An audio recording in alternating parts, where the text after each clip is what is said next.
Haiti is one of the most beautiful countries I've visited in my entire life on this planet. But I'd be naive not to say that it does not have some issues, but the experience I had was nothing but love, eating, experiencing arguably one of the most resilient nations on earth.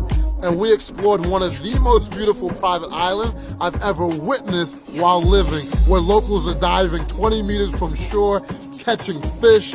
And then I also invited a lot of my brilliant, innovative friends and entrepreneurs to explore and experience this amazing country. We explored some of the historic sites that have lasted generations. We experienced the local culture and traditions. Haiti is a story worth telling, and that's why in 2022 we have a whole passport-heavy episode dropping. Stay tuned and come experience it with the boy and crew.